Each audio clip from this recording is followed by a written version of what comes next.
Eu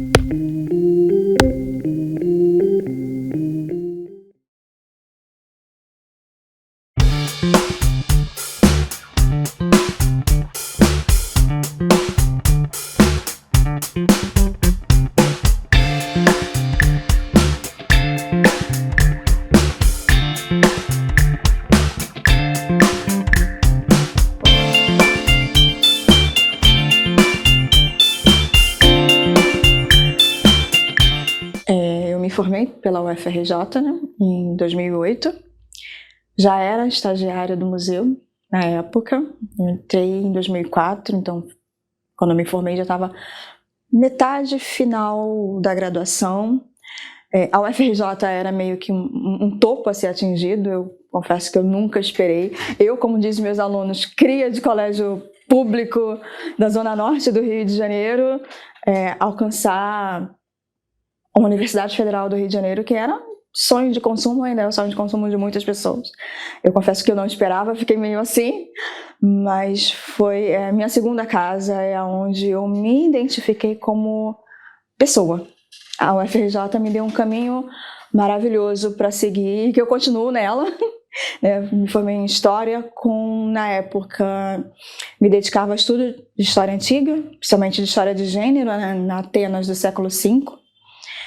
E, finalzinho de 2004, eu dei de cara com o Museu Nacional.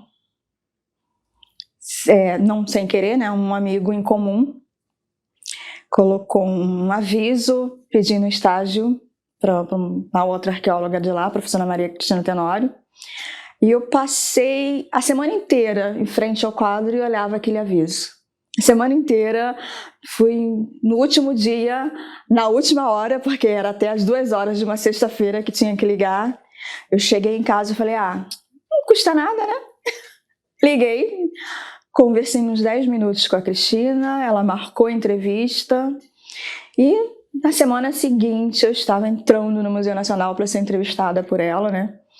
E 15 dias depois eu estava indo para o meu primeiro campo de arqueologia, né? Para mim aquilo ali foi um outro mundo.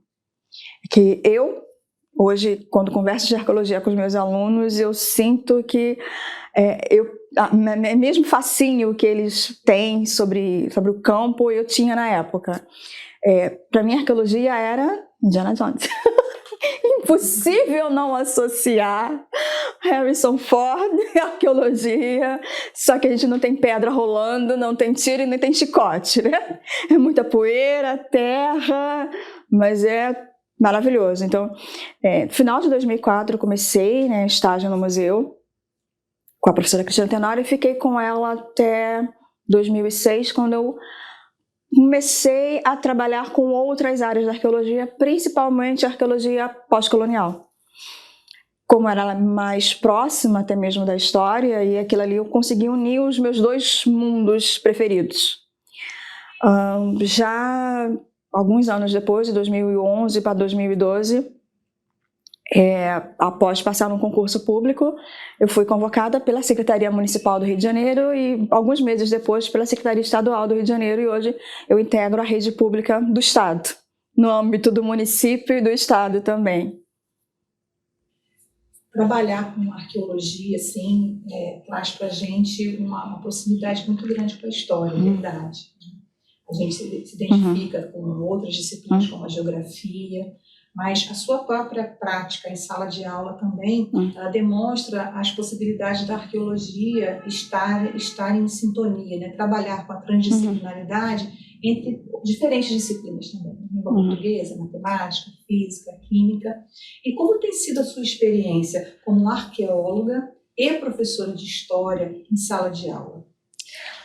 No primeiro ano, meio que foi para me situar, né? Eu estava vindo de um campo praticamente acadêmico para uma outra prática profissional, né? Então eu tive que primeiro ano foi de saculejar, de me readequar àquele ambiente que para mim era novo. Uma coisa é você fazer uma disciplina de prática de ensino na universidade, outra coisa é a realidade da escola pública no Brasil, no Rio de Janeiro. Academia, uma coisa, a realidade é outra, né? Então a gente tem que começar a deixar as coisas de lado e se adaptar àquela realidade. Então o primeiro ano foi isso, a adaptação. Eu me descobri como professora, algo que eu não pensava. Amo, adoro, mas eu nunca parei para pensar, nossa, eu professora? Não. Criança correndo, gritando, eu acho que isso não era muito a minha praia, né? Quando a gente põe o pé dentro de sala de aula, aí que a gente descobre, não, né? Isso aqui, adoro. Adoro eles gritando, adoro eles falando mil besteiras. E esse primeiro ano, para falar a verdade, esses 2 primeiros anos foi realmente de me descobrir que caminhos eu como historiadora, eu como arqueóloga, agora como professora iria seguir, né? Como é que eu poderia me reinventar. A partir do 3º ano eu vi a necessidade de trazer o meu conhecimento da arqueologia para a sala de aula. O currículo do Rio de Janeiro ele já está passando por um processo de adaptação já há algum tempo. Então a SME tem colocado as questões de patrimônio no seu currículo, a gente consegue já trabalhar com isso. E uma transformação que eu não vi do meu tempo de estudante e que eu estou começando a ver agora, que é a arqueologia entrando no livro didático. Ainda tem alguns conceitos não tão bem trabalhados, os autores talvez tenham que conversar com os arqueólogos mesmo. Tem algumas coisas que, para mim, é ótimo, porque se eu pegar um conceito de patrimônio arqueológico, de artefato, que de repente o autor não está trabalhando de uma forma mais adequada, numa linguagem mais adequada, eu consigo fazer isso em sala de aula. Então, não é problema, mas talvez para um outro profissional de história que não tem esse conhecimento vai encontrar problemas.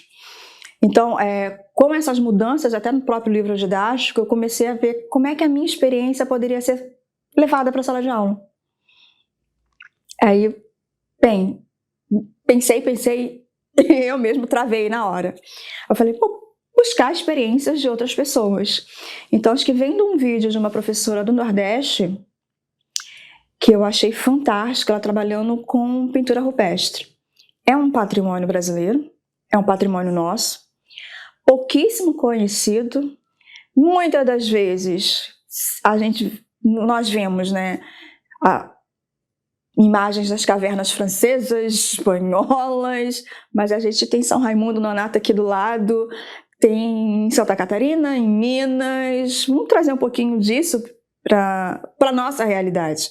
Vamos valorizar o que é nosso. E quando eu comecei a pensar nisso, na época, uma professora de português do mesmo colégio que eu dou aula, estava trabalhando com linguagem não verbal com os alunos. Falei, ok, pintura rupestre, linguagem não verbal, vamos ver se consigo casar as duas coisas, né? E nesse vídeo dessa professora, se eu não me engano, do Piauí, ela montava com papelão, borrachas, imagens de figuras rupestres, fazia carimbos. E a partir desses carimbos, os alunos acabavam montando murais. E foi a partir disso, o primeiro ano foi só isso mesmo. Eu montei junto com eles, com todo cuidado para não virar uma guerra de tinta guache dentro de sala, mas eles gostaram, ficaram super felizes, participativos. No segundo ano que eu utilizei, aí eu já falei assim, vocês vão ter que montar uma história, vão ter que passar uma mensagem, vocês vão ter que usar as figuras, estão escondidas nos envelopes, não vão saber quais são as figuras, o que eu dou, vocês vão ter que montar. E saiu histórias bem interessantes, sabe? Eles conseguiram captar o que é a pintura rupestre, qual o sentido, qual a utilidade delas. Antes disso, é claro, eu dou uma aula para eles, eu mostro várias pinturas, eu falo o que é, quais são os tipos, e tem sido bem interessante, né? Agora tenho que começar a pensar em outras atividades, mas tem dado certo. É claro que a gente sempre tem que tomar cuidado para, como eu falei, não virar, às vezes, muralzinho, o rosto do amigo, mas é bem divertido, eles gostam, ficam felizes em participar, em desenvolver, em conhecer mais sobre isso. E foi o jeito que eu encontrei de trazer um pouco a arqueologia para a sala de aula. Então, às vezes eu me Utilizo também acervo pessoal de imagens de amigos meus escavando, vídeos de escavações, principalmente do centro do Rio de Janeiro, reportagens de sítios arqueológicos, para eles poderem perceber a arqueologia está aqui do ladinho deles, né? O patrimônio deles está ali do ladinho deles. Eles não precisam, de repente, pensar o Egito, a Grécia, em Roma, pensar o monumento romano. Eles têm monumentos aqui também, bem mais práticos, fáceis e que eles podem se identificar. Então, eu fui começando a pensar de que forma eu poderia levar isso para a sala de aula. E esse ano foi até engraçado, porque quando eu retomei a trabalho presencial, né, eu me apresentei como historiadora e como mestranda de arqueologia do Museu Nacional. Aí um aluno, já encontrou dinossauro? Que parou ali, eu falei, não, eu vou voltar, eu vou entrar e vou me apresentar de novo. Eu falei, não caço dinossauros, porque é muito engraçado, porque sempre tem já achou um osso de dinossauro? Já achou um diamante? Perguntas recorrentes, mas eles se mostram muito receptivos. E às vezes você tem que trazer algo novo, né? Não dá para você ficar em sala de aula trabalhando sempre os mesmos conteúdos, sempre da mesma forma. E isso faz com que você acabe desenvolvendo como é que eu vou me expressar melhor? Uma ligação com o aluno. Você mostrar para ele que aquilo ali não é um bicho de 7 cabeças, que você está fazendo ciência. Que o artefato também está ali auxiliando a contar uma história. O artefato está te produzindo enquanto cidadão. Que às vezes eu brinco com eles, assim, quando eu começo a falar do conceito de arqueologia, conceito da materialidade, porque você tem que adaptar a sua linguagem para a sala de aula. Eu pego um estojo, eu falei, gente, e aí? Esse estojo a gente não sabe de quem é. Esse caderno a gente não sabe de quem é. Como é que eu posso traçar um pouco do perfil do dono desse objeto a partir do objeto? E como é que esse objeto também está traçando o perfil dessa pessoa? Porque é um caminho duplo, não é só o objeto-pessoa ou a pessoa-objeto. Os dois estão se produzindo ao mesmo tempo. Mas tem sido um desafio ano a ano, mas tem dado certo à medida do possível. Renata, você fez um relato do seu dia a dia nas escolas e isso deixa muito aparente para a gente a proximidade das suas atividades com as premissas de Paulo Freire, no compartilhar de experiências entre o professor e os alunos, né? Essa igualdade de valores entre as experiências vividas, que isso é uma coisa que Freire defende bastante e aponta isso como um grande potencial, né, na educação cidadã, na educação de indivíduos, para terem a sua cidadania bem desenvolvida. Para a gente ter um pouco de mais proximidade com essa sua experiência, como tem sido trabalhar o patrimônio com as crianças, o patrimônio mais próximo da vivência deles? Como você tem trabalhado? Não é algo assim bem fácil, porque eles não têm muita noção do que é patrimônio e identidade. Tá? Às vezes eles passam por um espaço e eles não conseguem perceber que ali tem um pouquinho, aquele espaço tem um pouquinho deles também. Então acho que o primeiro momento é eles entenderem que eles pertencem a um local e que aquele local ele é repleto de memórias, que essas memórias vão constituí-los enquanto seres, como pessoas, críticas.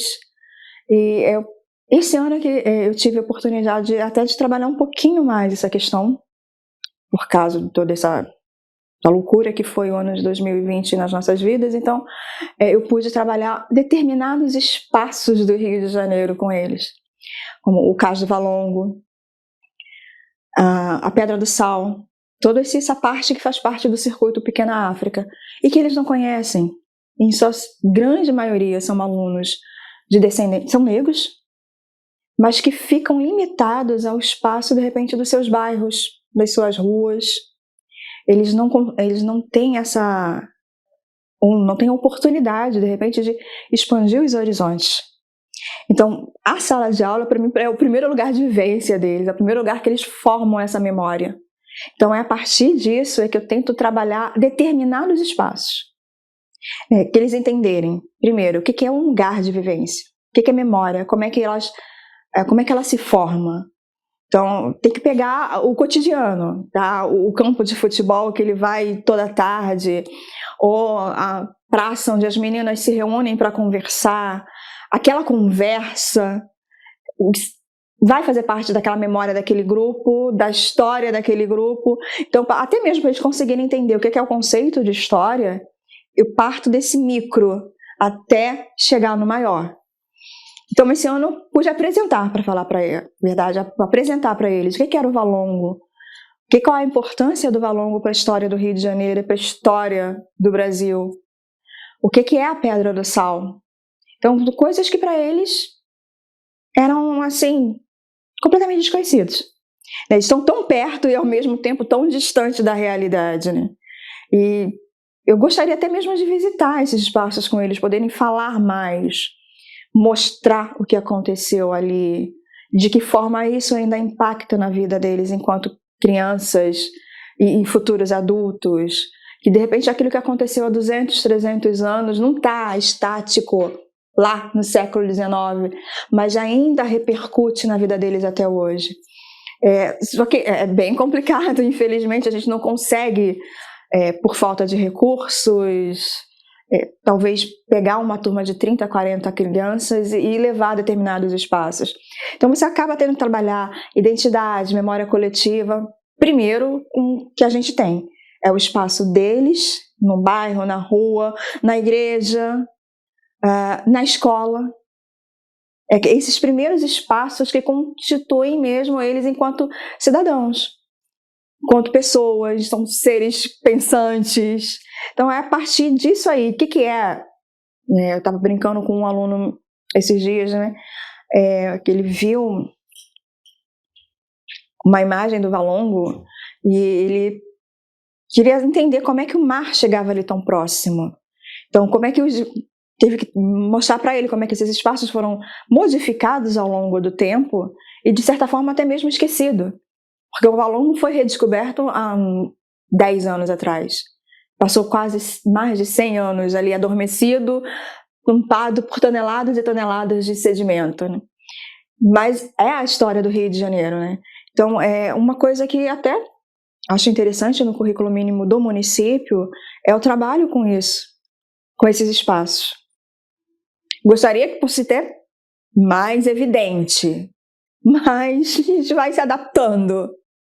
Na construção, né, desse conhecimento que você faz, desenvolve com eles nas suas salas de aula, você está fazendo uma pesquisa sobre a igreja de São Joaquim, uma igreja que começou a ser construída ainda no século XVIII e que foi demolida em 1904 durante as reformas de Pereira Passos. Esse processo de reurbanização da cidade do Rio de Janeiro, né, e ele queria ampliar a Rua Estreita de São Joaquim, e a igreja ficava ali bem na lateral, né, do colégio, hoje em dia, do Colégio Pedro II, na Avenida Marechal Floriano.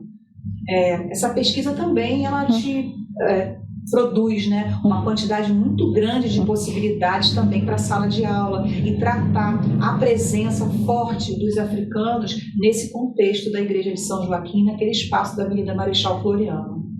Como é que você pensa em desenvolver isso com seus alunos? Porque eu sei que a pesquisa ainda está no começo, mas assim, para dar um gostinho para a gente. Tem um grande problema que eu verifico, que é quase a demonização das religiões de matriz africana. E muitos dos meus alunos, em suma, a grande maioria deles, vêm de religiões protestantes. Eu acho que levar a pesquisa para eles vai mostrar que alguns conceitos ou algumas ideias que se faz sobre essas religiões são extremamente errôneas, preconceituosas, intolerantes. Então, eu ainda não comecei a fazer isso, né, mas a intenção é, aos poucos, mostrar a eles, principalmente quando a gente começar a trabalhar com grupos africanos no Rio de Janeiro, que eles ocupavam esse espaço. Esse espaço também era deles. E que a gente para pensar que eles também construíram isso aqui. Então, a pesquisa, à medida que ela for avançando, a minha intenção é mostrar para eles, olha, é um espaço, em tese, branco, era uma antiga igreja católica, mas que havia uma convivência ali. A gente não sabe se conflituosa ou não, talvez a pesquisa possa dizer isso mais para frente, mas que esses espaços do Rio de Janeiro, tanto a igreja, o Campo de Santana, eram espaços onde você tinha uma manifestação do sagrado africano, o que hoje fica escondido. Tem que ficar escondido, porque senão ele é atacado, ele é apedrejado, ele é xingado, por questões talvez de desconhecimento. Eu estou assim, prestando muita atenção no que você está falando e me vem muito assim, à memória as questões voltadas para a construção de uma ideia diferente. Né? O trabalho é transdisciplinar da arqueologia, mais uma vez, porque você tem ali a convivência do africano e de seus descendentes naquele espaço, que era um espaço reconhecidamente tido, entre aspas, como espaço do branco, de uma elite. E você, nessa pesquisa mesmo, você tem mais uma oportunidade de trazer à tona a força da presença do negro naquele espaço ali, se referindo às suas práticas religiosas. Então, eu acho que essa questão que você trabalha muito bem, principalmente até pela sua formação como historiadora e como arqueóloga, esse processo, ele te delineia caminhos, né, diferenciados. E existem possibilidades também com outros professores, com outras disciplinas que podem trabalhar também dessa mesma forma, né? Você tem alguma relação com outros professores dentro da escola? Como é que pode se dar isso? Até uma sugestão mesmo que você tenha, um trabalho transdisciplinar que possa ser feito com a Então, na escola que eu dou aula, né, a gente tem alguns professores, são professores negros, é claro, e a gente tem se voltado mais para trazer essa questão da negritude para dentro do nosso espaço. Então, tem a professora Adilane, que é professora de português, o professor Hudson, de ciências. A gente tem começado a conversar para trazer mais, como é que a gente pode trazer o nosso mundo para o mundo do aluno. Que, para falar a verdade, é o mundo dele também. O nosso público, ele é, em sua grande maioria, composto de crianças negras, que não se reconhecem como tal. Algo que nos últimos 2 anos eu tenho visto, talvez pela minha pesquisa, me abriu um pouco mais esse olhar, de que os meus alunos muitas vezes não se reconhecem como tal, como negros. Eles não reconhecem a cultura negra como também sendo cultura deles. Né? Então a gente tem começado a pensar em atividades. Eu já, foi em 2018, 2019, se eu não me engano, em novembro a gente tem uma semana dedicada à Semana da Consciência Negra, e eu consegui, depois de alguns tempos, esses meus amigos mesmo, incentivando ali, cutucando, eu consegui fazer uma apresentação para eles, falando sobre a presença negra no centro do Rio de Janeiro, levando artefatos, claro, imagens, falando das escavações, o que essas escavações estavam trazendo de novo para a história do Rio, para a história das pessoas que fizeram esse espaço, encheram esse espaço com as suas memórias e com as suas vivências. E foi bem gratificante, bem interessante mesmo. Mas também foi a primeira vez, né, que eu consegui fazer isso mesmo. Devia ter uns 30, 40 alunos. Tenho a vontade de fazer isso também no meu outro colégio, no Colégio do Estado, mas ainda não tive a oportunidade. Mas eu tenho certeza que a oportunidade vai surgir. Renata, muito obrigada pela sua participação. Você é sempre bem-vinda aqui no nosso canal, trazendo seu conhecimento, trazendo para a gente a sua atuação como professora e como arqueóloga. Eu desejo muito sucesso para você na sua dissertação de mestrado. Você tem ao alcance aí de resultados muito, muito interessantes, como a gente vem observando. Parabéns pela sua pesquisa, parabéns pela sua atuação como professora. Muito obrigada.